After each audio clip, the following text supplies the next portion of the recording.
dominated in SF teams. Yeah, he played awesome.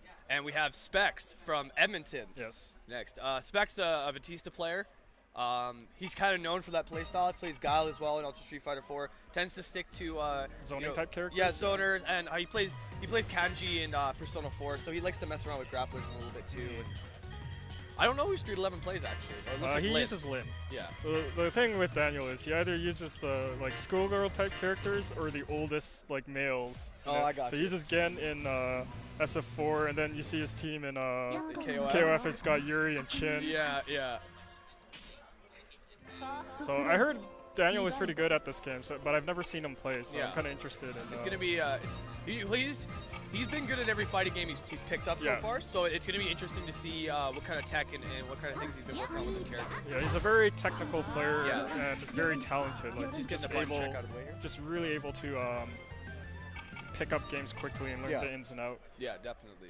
street11 is one of those guys where you get him in your pool and you're that much more strict on that.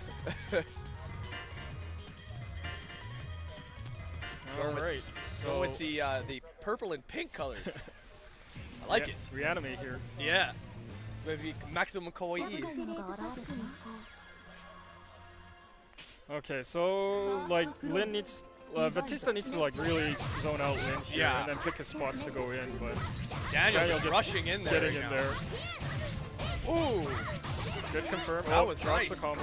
If they would have got that dive kick, yeah, he could have extended it a little bit more. It's a really interesting take on that BMB because the version I've seen has just been the series into forward C into Hien and then the medium kick, etc. etc. It's a really interesting spin on that BMB. I'd like to see more zoning from Specs here because right now he's really on the life deficit. Yeah, and he needs to just regain neutral momentum. Yeah. But he needs to confirm. Oh, misses the combo, gets DP. He needs to now in the corner. Not a good look here. No. He's got Vorpal, so if he is pressured, he could use blow back here to just push LIN away. And he's not using Assault. He's not using Assault to set up that Air C. Yeah, that which JC is a really good overhead. Well, the JC, I don't think it's an overhead, but you can do a cancel into that, the up-down dive kick here. That's an overhead. So Daniel ended up taking game 1 there. What Specs needs to do is he needs to try to minimize the amount of time in between his projectiles and in between the spaces to try to keep street11 out. But it's not looking like it's going. That was got nice. throw baited there. There's a full combo. That's going to do a lot of damage. Goes to the super chain shift. Oh, I'm surprised he didn't opt to do BCBC. Oh, nice tech. Gets out of the corner, puts Daniel in there. I see the block string here. What?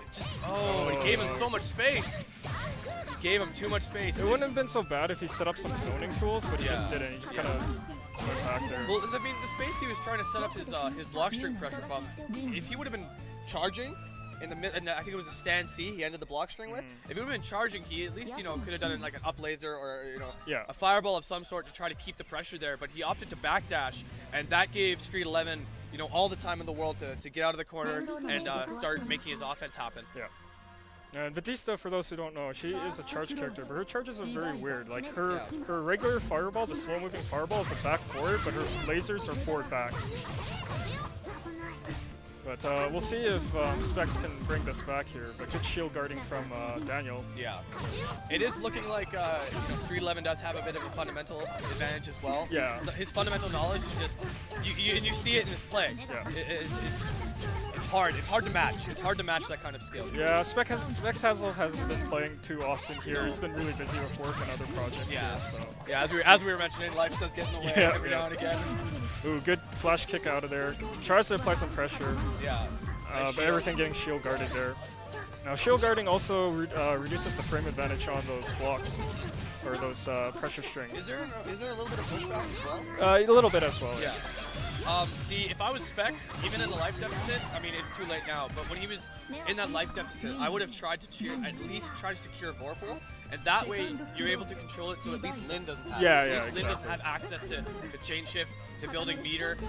Even if you're not on the offense, you want that advantage at least. You want to be able to control Vorpal. Vorpal being a very important part in this game. It just really helps you create offensive momentum as well as defensive options. But man, Specs getting opened up here, but Daniel just dropping his combos. It looks like he's pretty. Oh Ooh, wow! wow, just went the for raw it. super.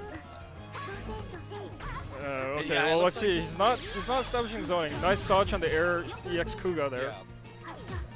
But yeah, ooh, good DP from Daniel. Yeah, Daniel, you can't test his reactions with anti-airs. He's just so good at that. And it's done, nice it's chain done. shift. And that'll be it for street11. Takes a convincing 2-0 against Specs. Look at Specs Stick. You got the American style build in arcade. Yeah, his custom stick there. Yeah. He got the Joker on there. Specs actually used to be, when I met him, he was really invested into Injustice. Oh, really? Yes, he was very, very invested into that game.